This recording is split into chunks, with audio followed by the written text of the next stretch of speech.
Well, good morning, gang. It's Sean, aka Snow Leopard, coming to you for day 3 of this 3-day weekend hike. Back on the Appalachian Trail. It's the 15th of February. It's about 34 degrees out. And I was trying to reason through, like, where would I hike today? Garrett went back yesterday. And what I decided to do, and I don't know if you can recall this from 2 videos ago, but when we went SOBO, we stopped right here. And I thought, well, why not pick up where we left off, right? So there's the Appalachian Trail, my friends, right there. And that's what we're gonna do today. I've got a hard stop today, time-wise, to get out of the hotel. I thought I had a mileage goal in mind. Now I sort of have a time goal in mind, and that's okay. Your goals are going to shift. They're going to change. You've got to be flexible. You've got to keep an open mind, and you got to decide, what's going to work for you and those around you. So I'm hoping for a super good day today, and I will check in with you guys in a little bit. Uh-oh. Gang, you know what this is. First white blaze of the day. Gratitude. Let's throw another one in there. Respect. Respect for the trail and nature. Leave no trace. All right, gang, get back at you in a little bit. So we've come to a fork in the road. Do I take the blue blaze and go check out Rocky Run Shelter? I will always stay on the trail to prevent erosion, unless a cat hole and leave no trace is necessary. And of course, I love that old Appalachian Trail, Maine to Georgia sign. I know, let's go to Rocky Run Shelter. Well, here we are. That, my friends, is a very nice looking shelter. I actually think I've seen this on other people's channels before. Scan around. Got yourself a nice fire pit, even a bench, and a sign that says campsites up on the ridge. So I'll walk us up there in just a little bit. And you can look over here and you got yourself a privy. Although, unless there's doors on the other side, I hope you're not modest. All right, let's go check those campsites out on the ridge, gang. Hey gang, so we're up on the ridge. Let's pan around here. Looks like 10 sites up that way. Really dense forest, so not much of a view. And down this way you can even see they got more benches. I hear there's nothing better than a good bench at the end of the day to relax. All right, gang, check back in with you in a little bit. I'll bring you inside the shelter. Hey, Pine Knob, we were there yesterday. And if you're keeping track at home, this is my second shelter I've ever been in. And this is just beautiful. This is also maintained by the Potomac Appalachian Trail Club. So if you live in this area, look that club up, volunteer, help, be on the trail. Maybe build some really cool social network in the area. Wow. Awesome. Hey gang, I thought I'd share this bit of trail knowledge with you in case you didn't know. That's called a double white blaze. Notice how the upper blaze is offset to the left. That means that the trail is going to turn left. And as you can guess, if it was offset to the right, we'd be going right. I hear if they're on top of each other, it means that you're coming up on a trail intersection.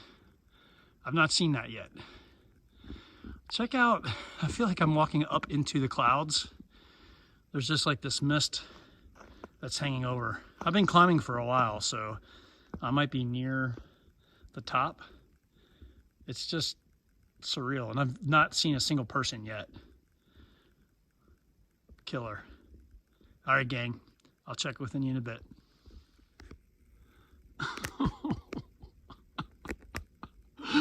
A double blaze. That's so beautiful. A double blaze. I wonder, is it possible that it could get even better? I don't know. It's so beautiful as it is. Oh my God. It's a triple blaze. A triple blaze. It's so beautiful. Triple blaze. Hey gang. So I imagine this would normally be a really great view. A little bit more of the same, I think, from yesterday, right? I want to take a quick moment and mention, remember we were back at Rock Creek Gap Shelter, and I mentioned that the Potomac Appalachian Trail Club maintained that shelter, and I said, hey, you know, if you live in this area, or, you know, maybe seek out a club, get into a social setting maybe, and expand, you know, your horizons. Having a lot of connection points, whether it's emotional, social, physical, spiritual, are really important, because a lot of times when people are feeling pain, when they're not sure what they should do, it's usually because one or more of those connection points are missing in their lives, and the challenge they're facing is really disproportionate to the way they feel is disproportionate to the actual problem. So make sure you get those connection points, even if it's uncomfortable at first. I joined a Toastmaster club once because I wanted to get outside of my military bubble and kind of, you know, experience other people. I was the only military person in that club. And the funny thing was, I script all my speeches, of course, and then, you know, we give our speeches. And common feedback was, uses too much military jargon. And I was like, what? And I'd go back through my notes, and I'm like, where was the jargon? What's going on? But really what that highlighted to me was, we all have blind spots and biases, and it takes other people sometimes to help us see them. So apparently one of mine, and luckily it's not a bad one, is a little bit too much military jargon. All right, let's head out and complete this mission. See you in a bit. Hey gang, well, we're at the turnaround point. There's our, wait for it, yes. Turnaround blaze. Love you, brother, gratitude. Good hike out. I'll check Good Hooks app. I meant to do that before I got on the camera here and figure out what mileage point this is actually on the AT. I'll let you know that in the next segment. Talk to you in a little bit. All right. So I'm heading back. I thought we'd walk and talk just a little bit. So it's funny, I'm getting ready to conclude a 3-day fun hiking adventure, and I've got conflicting emotions, and I'll keep it simple. But one is regret that this is coming to a close, because I've thoroughly enjoyed it and I want to do more. But then I immediately feel guilty, because then the only way I could be hiking is if I was away from my family. But I'm excited that I get to be home tonight and spend some QT with my sweetie. Haha, see what I did there? And it got me thinking, there's this really great movie called We Were Soldiers. And in it, a young lieutenant and his wife had their first baby. He's at the military hospital. He's in the chapel and he's kneeling. And his commanding officer comes in. He says, hey, can I kneel with you? LT says, of course, sir. So he sits down and LT says, hey, do you mind if I ask you a question, sir? Commanding officer says, sure, absolutely. He goes, what do you think about being a father and a soldier? And his CO looks him right in the eye and says, well, I hope being good at one makes me better at the other. It's such a simple statement, but it's kind of profound. and simplicity, if you will, in that, you know, what I said this channel is about, what Going the Distance is about in the channel intro. If you haven't seen that, it's a 2-minute video, go take a quick look. But I talk about exploring how to develop coping mechanisms and lessons learned through facing physical challenges and adversity. And I said that a lot of times I find those coping mechanisms I develop when I'm facing physical challenges, I can use in other areas of my life. And I think that's what that commanding officer was saying, that, hey, I think if I'm a really good soldier, there's things I can take back to my family. And if I'm a really good father, there's some things I think I can take back to my soldiers. I love that. So I guess my point in all this is there's no such thing, and we say this in the military, oh, work-life balance, right? Work-life balance. Well, that implies like 50-50. That's what balancing is, right? 50-50. But we know life's not like that. In fact, in my branch of service, we don't say work-life balance anymore. We say work-life harmony, meaning that there are times it will be out of balance. But if you recognize that for what it is, and you can manage when it's out of balance, you create harmony. So when you're in your relationships and you think the give and take should be 50-50 all the time, think on that a sec. And that maybe it's less about keeping score and more about just being in harmony. Oh, okay, so I almost slipped there. Being in harmony with your loved ones. So, super deep, a little long, and I'll close with what Early Riser 7-1 usually says, which is, hey, you can use it or you can lose it. It's your call. Hashtag not a therapist. All right, I'll check in with you in a bit. All right, gang, we're back where we started. The first blaze and now the last blaze. Gratitude, respect. All right, back where we started. I think I told you one of the emotions I was feeling at the turnaround point was regret, but I can tell you I've processed that very easily. I have no regrets, not even one. I'm super excited to kind of close this last page of this chapter for this weekend out. I look forward to getting back to the hotel, repacking, heading back home, see my family. So I'll give you an end-of-day recap and maybe do end-of-day summary when I get home.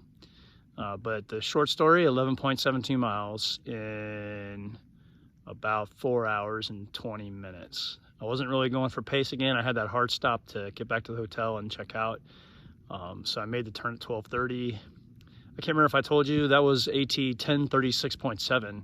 So I'm interested to kind of look at that gut hook GPS number, compare that to here at Reno Monument Road parking lot, and then compare that to my TomTom. We'll see just how accurate my watch is, but battery life on it's not looking good. I'm not really confident about that. And then also I'm videoing on an iPhone XR, and it's got 128 gig, but I'll tell you, it's already like a full when I do these movie projects and stuff. So could be some equipment refitting to happen in the future. But I'll get back with you at the recap. Take care, gang.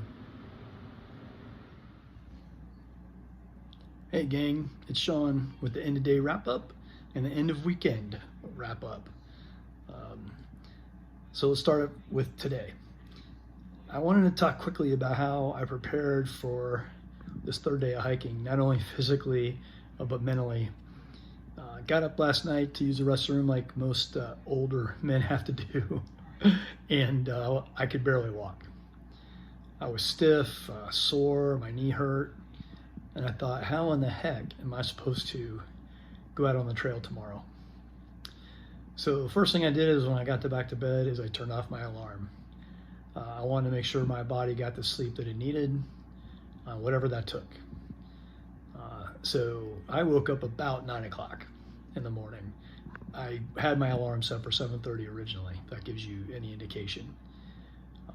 Then I decided I was going to take a shower, a hot shower, try to limber up a bit, got out, stretched, rolled my muscles, and felt a lot better. It was supposed to potentially rain today. I got lucky, it didn't. But mentally I had this in my head and I thought, man, all right, even if it rains, I'm going to do it anyway because my wife supports me to be here.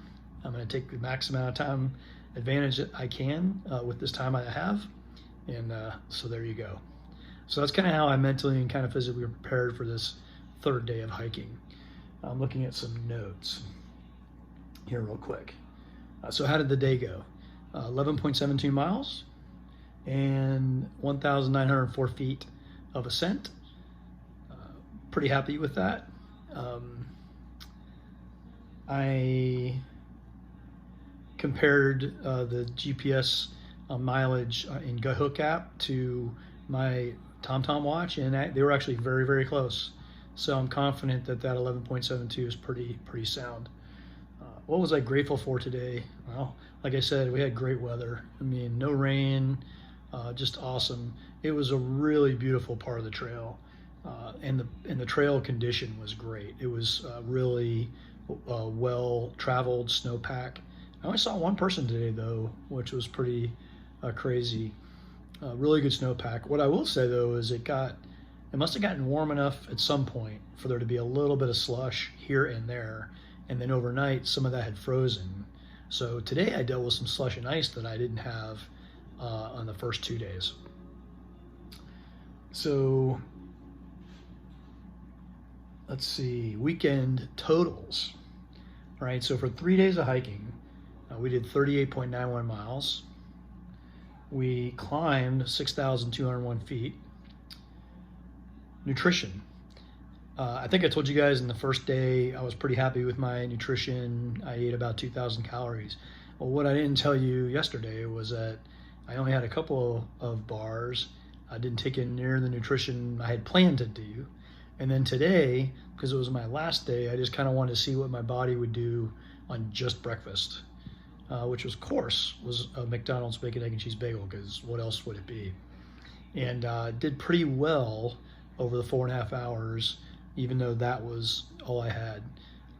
Hydration-wise, though, I was pretty adamant about making sure I drank, what I brought. And that was true for all 3 days. I definitely would not encourage anybody to experiment with the nutrition as much as I did by not, like, for example, having any today. If you're doing any serious section hiking or maybe even potentially doing a through hike, because lack of nutrition day in, day out will obviously accumulate and affect your performance. So the next question I guess would be is what's next since we completed this 3-day hike? Well, planning on visiting my mom here shortly, and there's a great state park with a lakeside trail all the way around. It's about 10 miles. I was raised on it. I love that park. I always go there when I can.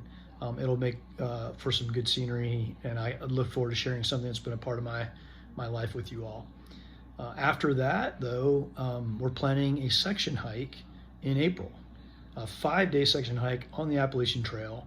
I think it's just slightly over 50 miles, and we'll end in Harper's Ferry, which is kind of cool. So it's the last 50 miles leading into Harper's Ferry, and I'll have that for you in April. And then also my intent, and my wife supportive, I will be doing 1 weekend of hiking a month. So there'll be 2 days of hiking each month. I'll post that here. So, hey, thank you for watching. Thank you for being a part of this. I look forward to your comments below. I will absolutely always read them, and busy, but I always will try to do my best to make time to comment. So I look forward to sharing and learning with you all. And that's it for Sean and going the distance for this 3-day weekend. Take care of yourself.